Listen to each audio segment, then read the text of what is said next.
welcome back to another show. Today I'm talking about Bride with White Hair. Or the Bride with White Hair. Here we go. It's been messed up, of course.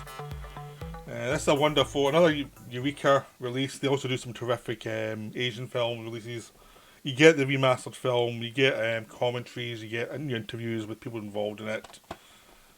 It looks beautiful. There's a sequel called Bride with White Hair 2, which I haven't seen. But I'm hoping that Eureka release it at some point. This film is already...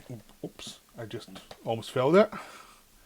This film has also been covered by Graham McMahon v Film, so I would recommend you go and see his review too, because it's a very good review. This is a really enjoyable film. It's one of those films that's hard to talk about because it's really enjoyable. It's like... There is depth to it, but it's mainly about entertainment. It's mainly about over-the-top performances. But it does have some really nice moments as well. But it is an over-the-top stylized film. It is a film about the style, about the world, about the atmosphere.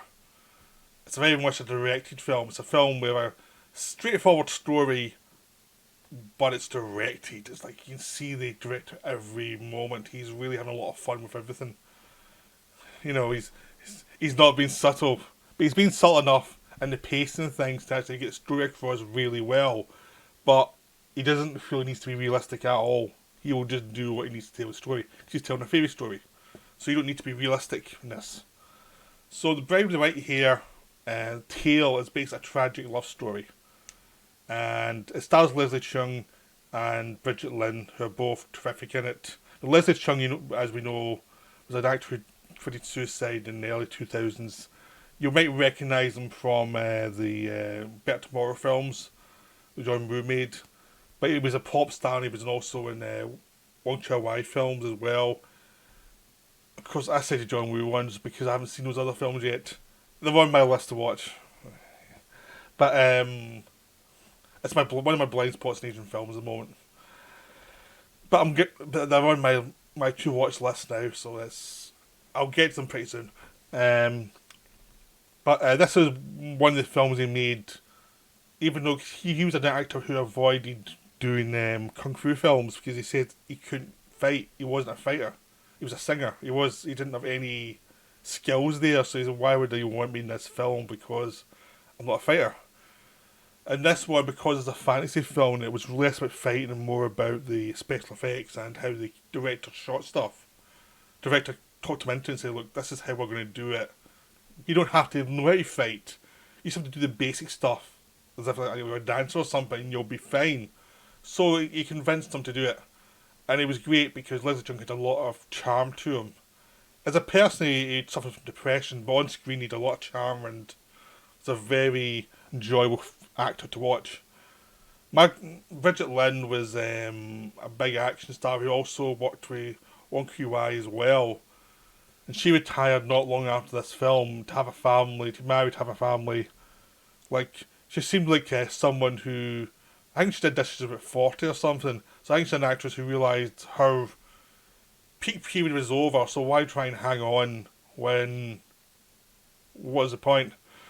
Just go and have a family and be happy rather than just trying to hang on to a position in the industry that was probably free aside anyway. That's my guess is what happened.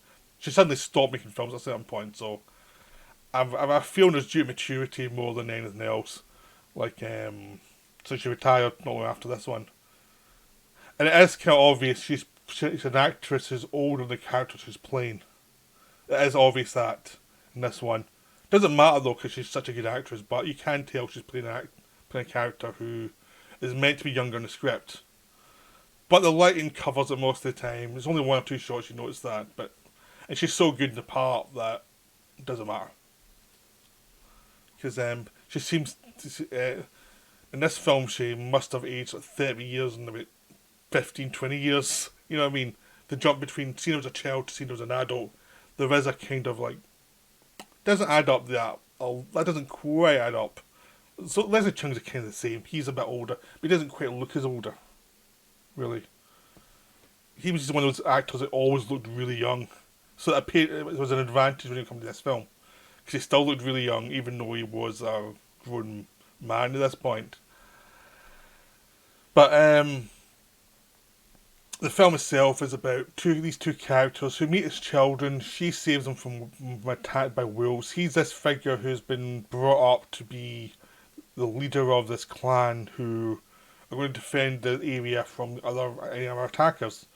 Now, because this kid has lots of skills, it's like everyone's tough on him because and some people are really jealous of him. Because like, why does he get all this? So, but the thing is, he is very talented at what he does. He knows what he's doing. He does stick up for the poor, and he will stick it to the rich people who are manipulating society. And he'll take the punishment for those misdeeds as well. He'll take the blame. So people respect him, even though people wish he would follow the rules more. Meanwhile, she's this woman who is basically the assassin for another clan who is moving around a lot, and there's these twins who are joined at the hip, are both psychotic. The male twin is in love with her, the female twin is jealous, but the female twin's also psychotic and thinks everything's a mockery anyway. They want to take over this area because they want more power, but they're just crazy. They're really entertaining because they're crazy as hell.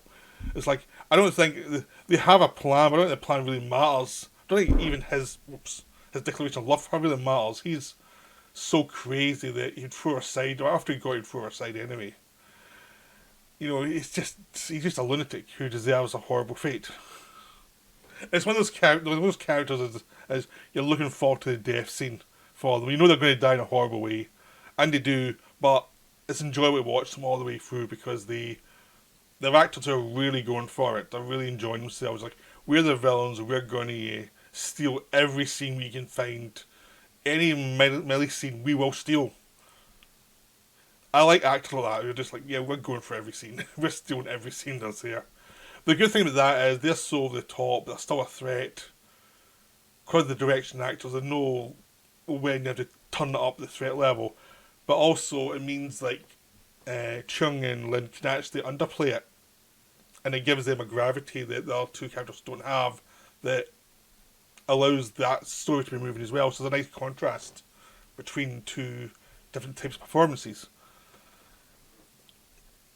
And like Cheung also has a girl who's in love with him in the clan as well. She's like the daughter of the tactical leader who doesn't like him, and he's jealous that his daughter didn't get that position because she was obviously smarter than the guy who got it. So hey, it's feminist. And you actually like the girl who grows up with him and who always tries to help him and is trying her best, even though she drives her nuts.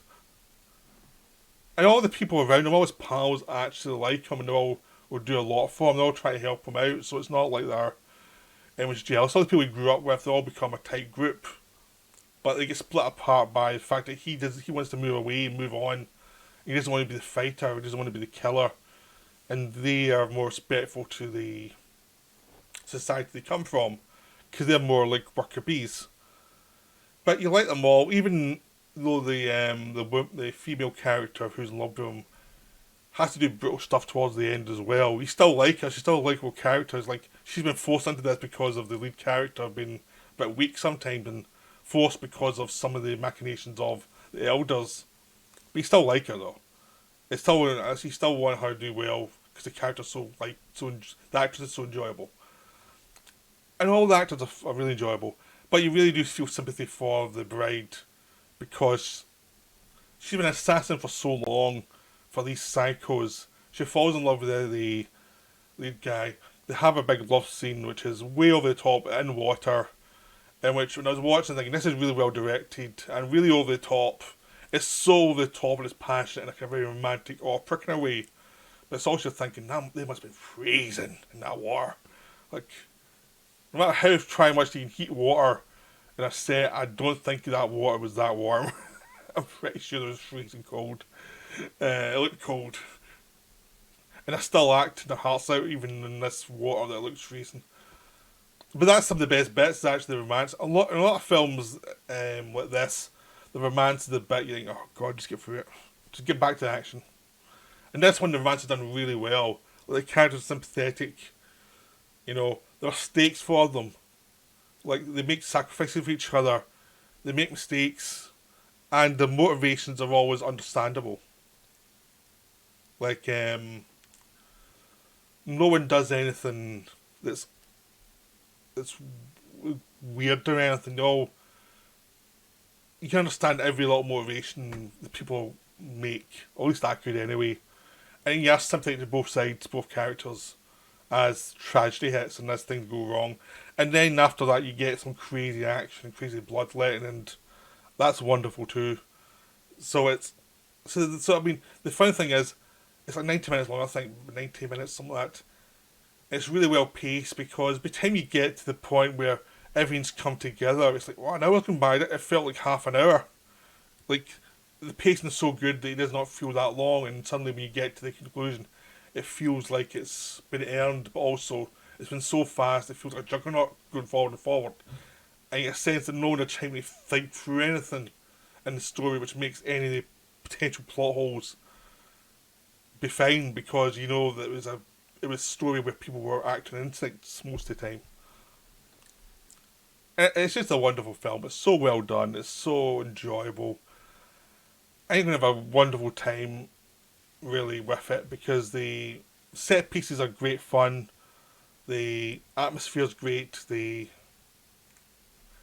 characters are terrific. It just really works. One of those films that just really works. It just knows what it is, does it, that's it. So I hope to see the sequel at some point. I'm looking forward to seeing the sequel. Hope you enjoyed this, and I hope you go see the film, because the film is really worth it.